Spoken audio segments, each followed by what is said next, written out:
This is a very special episode of My Act Stories podcast, and from the title, you already know what it is.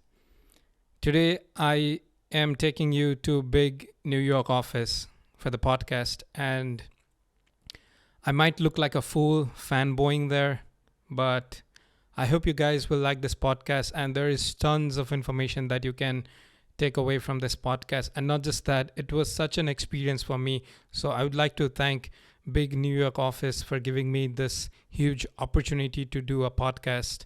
And I hope this will get bigger even in the further season.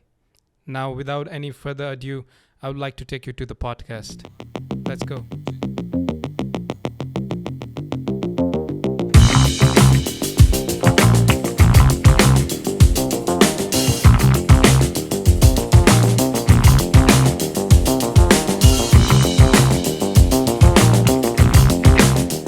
How are you, Kai? Very good. So yeah, please introduce yourself to my audience. I'm sure they know about you from Big, but could you tell us a little bit about yourself? Sure. My name is Kai-Uwe Bergmann. I'm a partner here at Big. I actually work out of the New York office, but I'm responsible for the global Big that is now in 7 different countries. Wow. I didn't know it has expanded up to 7 different countries, but yeah, it's exciting. So yeah, before even rolling this, we were talking about how Kai has been to Nepal. So basically I'm from Nepal. So it was so exciting for me when you told me about that story. So could you tell me how did you like Nepal, or did you like Nepal? What do you think about it, the experience? Of course. So it's actually been about 25 years ago. And when I finished my studies, sort of in the mid-90s, I really felt that I needed something more than just sitting in a university for 6 years, being in dark rooms and looking at slides or visions of all these places around the world. So I set out on a kind of 3-year trek to visit many of the places that I wanted, that I had seen. So I remember seeing Bhaktapur and Patan in my history course. And I set forth to actually Nepal kind of as a backpacker. And I came in from Western Nepal, from Himachal Pradesh. I was in Shimla. And then I took a bus and I went to the kind of wildlife preserves that are on the southern border of Nepal. And then I went over the passes to Kathmandu, and then later Patan, Bhaktapur. And then I actually also trekked through the Annapurnas. Wow, that sounds really interesting. Also 25 years ago. And I'm sure you might have check some architecture as well at that time, or I don't know what you felt about architecture at that time. Well, I was there for the architecture, so just seeing the historic structures, but also seeing the challenges of Kathmandu growing at that time, also a huge rate, and seeing the kind of urbanism between city and nature. But I also was interested in the tankas, in the monasteries. I was interested in, I had also read a book that was entitled, I think, Going to See Amma. And this was written from a Nepali grandmother who had traveled to America and brought with her the ways of living in the mountainsides of the Annapurnas. And then there's the trip that the Americans took to visit her village, or Amma to Americas or something. And it was this really wonderful story of what we each can learn from one another. And that also made an impression. So for me, visiting the Annapurna range, traveling by foot up to Muktinath, and experiencing everything in between was as important as the architecture. That sounds really interesting. Right now, I'm actually a backpacker too in New York, and you did that 25 years ago. Yeah, so we're in the same shoes. Yeah. So yeah, and let's start talking a little bit about big as well. So to me, I want to tell a little bit about myself. So I did my undergrad in Nepal, and then after I came to States in Iowa State, and I finished my Masters of Architecture there. And then right now I'm currently working in Corgan, which is in Dallas, right? Dallas headquartered.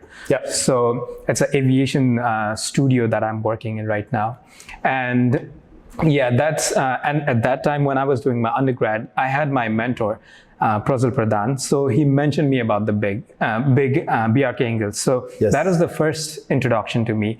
And my thing was, I was getting a little bit, I was not really passionate about architecture at that time. And then when I went for that internship and when I learned about big, so that's how I started growing more passion to architecture. So I feel like this was bound to happen for me. I don't know yet, this visit. So yeah, and after I graduated my master's, so I was talking with so many people. So they always have that thing that, how do we get to big? Like if they wanna enter as an intern or maybe as a new grad. So what do you expect from a new grad? Sure. So there's a lot of questions in what you just described. Yeah. First off, we actually have worked with Corgan out of the Dallas office. Oh, wow. As recently as last summer on a competition in Dallas. Okay. So I was actually there visiting the office. Maybe you were there as well. And we also do aviation projects. Mm-hmm. So maybe one of these days we actually are going to be working together on the same project. So there are many ways of, I think, connecting with and doing things with big. Of course, one of those is applying as a student. I feel that that's maybe one of the more difficult ways because one needs to actually have a little bit of experience. And so what we are looking for in interns, of course, is a well-rounded student, someone who has been giving a lot of thought to design, someone who can write well and create written narratives as well as visual narratives, someone who understands a lot of the technologies and softwares. We use about 40 different softwares in our offices. 40? Yes. So it's not one or the other. It's not Rhino or Revit. It's not, Midjourney or something else.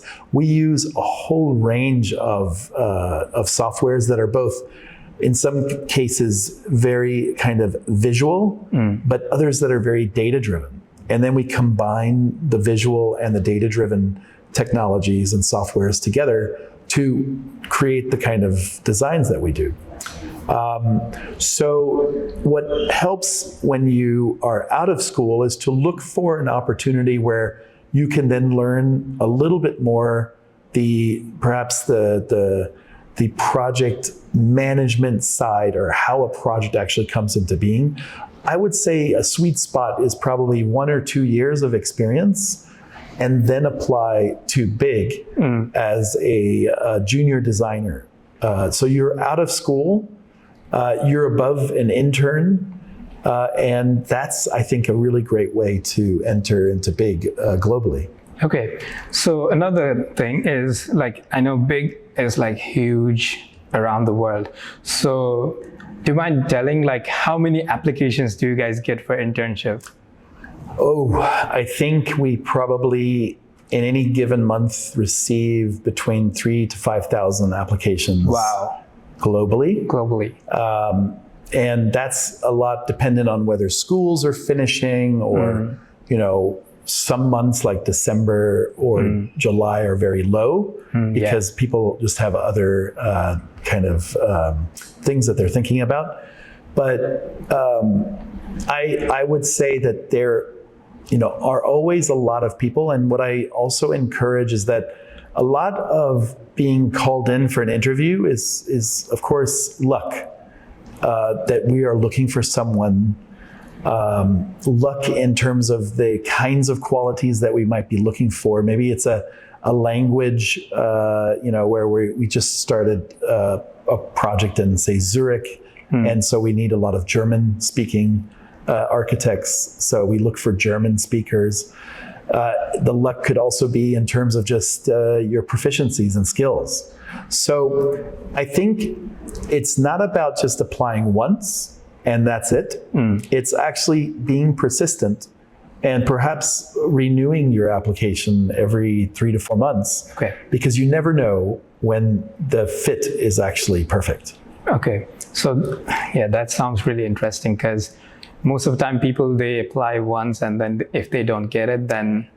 I never did that. I always applied multiple times, because you have to realize that it's a chance. Yeah. And your preparation is part of it, and how well you're prepared and how well you've studied and gained experience. The other part is the need, and when someone needs a certain quality. I also encourage people to really become active wherever they are practicing architects. Get to know the people that are in your community, because it could well be that there's someone who knows someone that works at Big, and so they can serve as an introduction. Nothing is better than if someone introduces you to someone at Big, because that validates, or it gives your application just a little extra nudge than if you were just applying via the website. Yeah, so yeah, I think even for me, when I was applying to Corgan, I had one connection there. So that's how I got introduced to Corgan and then got interviewed. So yeah, I think I would like to suggest to all the students to do the same thing, because it's always good to have connections and then show your skills. So yeah, and you never know where an impression will actually, what will come out of it. So you should enter every day really as a chance to make an impression somewhere else. That's true. And how you treat people is also how you will be treated. And that goes in the professional sphere as much as the personal sphere. So yeah, so after this, I want to take a little bit of round for the whole, this question thing. So yeah, watching Bjarke, like the way he is presenting and then his presentations and stuff, it feels like all the projects he has, like he's the starting guy for the concepts and everything. So I want to know, like, how much is his involvement in the project now? Yeah, so he is still involved in every project. And the way that we achieve this is actually that every team is preparing weekly PDFs that bring him and all others working on the project up to speed with the design decisions that were made, and also up to speed with what needs to be, what are the decisions that need to still be made in the future. So every Friday, I think Bjarke probably receives sort of 50, 60 updates on both our projects that are being built, on the projects that are currently in design, and even conceptual projects that might just be starting. And he can then kind of, become involved and give his guidance and his input. So it's a great mechanism, the weekly PDF, on how Bjarke is kind of involved in every project. That sounds interesting. Yeah, I can imagine, like, he is the face of Big, but at the same time, this is not just about one person. So it's a whole team working together. But I wanted to know, like, how he is, like, going through different projects. And, of course. Yeah. And also, one thing, I came from New York. I was in Manhattan today, and then I haven't visited yet, but I'm planning to go to Courtscraper. Yes, the famous one. The FAIA residences. Yeah. So even before going there, I did a little bit of, research. Not research, I would say, just watch a few videos. So I'm really excited to know that that building, it looks totally different from any other skyscraper out there. Of course, because of its form. And how did you guys achieve that in terms of construction? Because I feel like after graduation, I'm more into knowing that construction side. Because when you are when you are a student, you can make different iterations, but achieving that in real world. Well, it's really whether you want to see your projects be built or whether you just want to design a lot of fanciful projects. When you're interested in building, you have to understand construction. And you have to understand also local construction, because this actually changes from one region to another region in the world. Yeah. So where some things can be entirely built out of wood in one place, they're entirely built out of reinforced concrete or stone or something else, precast versus site cast. So it varies. So getting to know the local construction kind of culture is really important. Both when you're starting out as an architect, but also importantly when you're trying to get things built. So for the FAIA project, we were almost entirely working on projects in Europe, and this was really one of our first projects, along with the Shanghai Expo, that was outside of Denmark. And when we designed the project, it was, how to bring a courtyard typology to Manhattan, but to also be influenced by the skyscraper typology here. So this Courtscraper is taking the courtyard and combining it with a skyscraper, thus Courtscraper. Yeah. And what many people, of course, it looks different than all the other projects around it, but what most people didn't realize is that it actually is, in some ways, cheaper to build than a traditional skyscraper. Because when you build a tower, what is the force that is the strongest is the wind. Yeah. And in a typical tower, you have, like a domino, the same size floor plate at the top as you do at the base. So when the wind comes, you have to overcompensate at the top. Thus, you put more steel into the reinforcement of the concrete. You make thicker cores and you make thicker slabs. That's to make the building more rigid.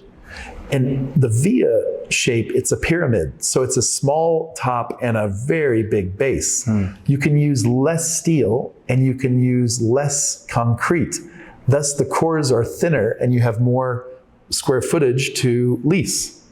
So believe it or not, we've designed actually a building that is more stable than a typical skyscraper that's been built in the last 100 years. But you wouldn't know that looking at it. You actually have to learn that when you design it and build it. That sounds really interesting to me. I've never thought it that way. But I mean, while checking the concepts of that building, I have seen that idea of wind and stuff, but never really realized even that could happen in that massive scale. So also regarding construction, so how do you guys manage the time frame for the design iterations and then going to the construction phase? Because I assume they are different for the different projects, but how does it look like generally? Repeat the question. I meant to say for different projects, they have a certain time for the design iterations and then certain times for the construction. So our process is always, I think, typically looking to have a conceptual process that's anywhere from 8 to 12 weeks long. Okay. That's the time we need in order to really dig into a project, understand its climate, understand its local site conditions and challenges, the regulatory kind of, building permits and codes. That will then allow us to come up with a concept that really looks at taking advantage of wherever it's sited and whatever those regulations are. If you do conceptual projects with less time, let's say 3 weeks or 4 weeks, you don't have the time necessary to kind of work out and really come up with the ideas that I think Big has really become famous for, which is just an aha moment of, wow, I should have thought of that, but maybe I didn't have the time to allow myself to think that through. So that's what we always ask, is to have the time in the conceptual phase to come up with very unique kind of solutions. So how much is the involvement of maybe intern or the new grad in these phases? I mean, everyone, you can look behind me. We don't have walls. Yeah. We don't have offices. Everyone is working in an open space. Bjarke has a laptop and is moving from team to team. It's very different than a lot of other corporate offices where you have rooms and people are kind of sheltered, or you have teams working within a partition. So I think it's a lot about a very kind of flat hierarchy so that ideas can come from anyone, whether they're an intern or a junior designer or someone that has 20 or 30 years of experience.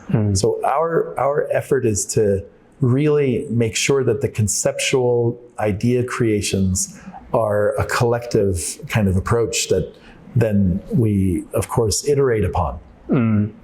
Yeah, so I think that's like the key thing of big, like you said, the wow moment of concept. So one thing right now, like everywhere booming, is this virtual reality, AI, and after this introduction of Apple Vision Pro. So how do you think Big is taking that step towards design? Because I assume like even before people were using this glasses and then doing this virtual reality thing. So do you think like Big is taking any different step for that? As I said before, we use really kind of 30, 40 different tools that are technological software. And, people, if you go back to when CAD was first starting, they said the same things about CAD, that it would basically take the place of lots of people. It's done the opposite. It's actually created a lot of work for people, and offices are maybe able to work on more projects and do more things because there's also more humanity. When, I was born, there were 4 billion people on this planet. Today there are 8 billion, and the future, who knows? So we need to somehow be able to work using all of the tools to kind of deal with the challenges of what humanity and the resources that we have, the limited resources that we have on the planet. So really, I think the new tools are not in danger of replacing the process. They're just, again, another layer adding to the process. And understanding them and seeing how they actually fit in and with everything else. Because DALL-E and also Midjourney are at this moment more aesthetic than they are data. And so I think the important part is to also bring the data into the kind of iterative process of the visual, because you want a very informed, data-driven design, as opposed to just purely an aesthetic kind of process. So like you said, DALL-E, Midjourney, they are mostly into aesthetic, but I want to know about the detail side as well. So when you are doing a building, then you have to do CD construction, and then documentation, and then construction administration. So in terms of details, so do you guys work in the same this office for the details, or like is there any other partners coming up? No, we work on all phases of the projects in each of our offices. So we can, and it's interesting because we don't only work on the different phases from conceptual to construction. We also actually have landscape architects, we have engineers in-house, architects inside and outside, planners, and product designers. So the chair you're sitting in right now is designed by us. The lamps outside that you see are also designed by us. And so this holistic approach of inside, outside, the constructability of it, the structure, the landscape, being able to design that holistic approach to a project is really important. And that also then goes into the full phases. So concept, SD, DD, CD, CA is also something, and we're actually even interested in the kind of post-occupancy evaluation. So once you've finished a project, that you would actually know, you would want to know and stay in touch with the user to find out if the designs that you've made actually work. And then perhaps you have to make some tweaks afterwards. So there's so much, I think, that goes into building and into understanding how to put these things together. And at Big, we really have a kind of appetite to really do them all. Yeah, that's interesting. I was thinking when I saw this chair, I was like, it looks good and also very comfortable. Yeah, I like this chair. Great. So yeah, just giving you feedback, because you said we also get in touch with the people after the project. So yeah. So yeah, and I feel like this office, it looks really good because it's open, and then I can also see that big style in here, like very conceptual, even in the space. And so yeah, I think for today I would like to stop it here because we have to go for the tour as well. And I think you're gonna really enjoy the tour also, because you'll see a whole 13 years of Big's kind of evolution through all of the different designs in the bookshelves. We call them pizza shelves, where you see all of the different projects. You'll see the model shop where we actually iterate and make the models that you see everywhere around the office. And then you'll see how the desks are arranged very openly around projects and how people actually are kind of collaborating and doing their thing. And then we have a lunch area where we all have lunch together. And I think this idea of breaking bread where you work is a really, really important one. And it's very much like Scandinavia, like what the Danes do.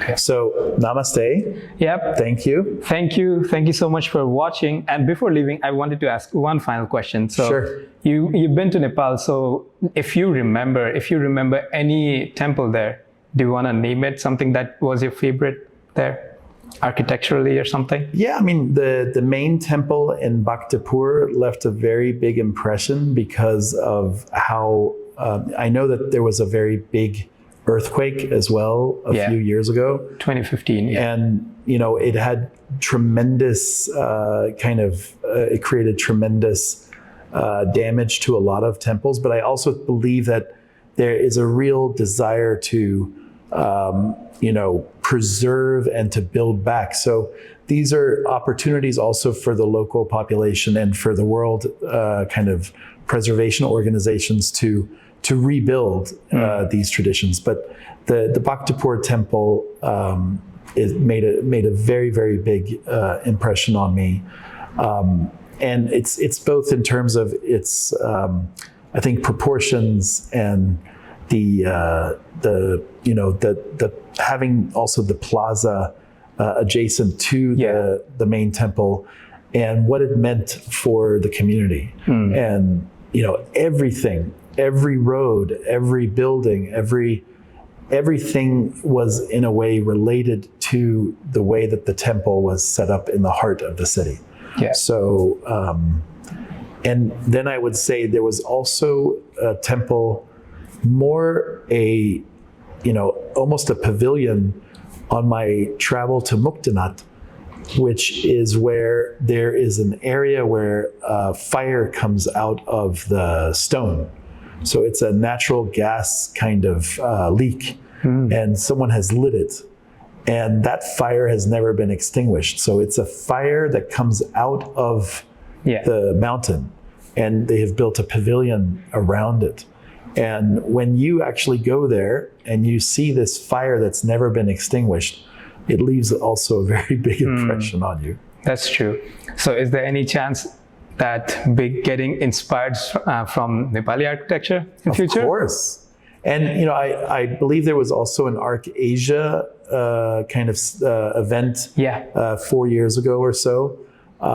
Those are great opportunities for the whole world to come to Nepal and to share with the traditions. And I think the more of those kinds of kind of bridge building opportunities, the better. Yeah. So, Big is working in Bhutan at the moment, which is not too far away from Nepal.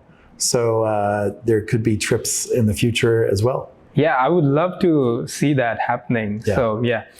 All right. Thank you so much for your time today. So, yeah, we will head for the tour, and then you guys will see it in the other video. And thank you so much. You bet.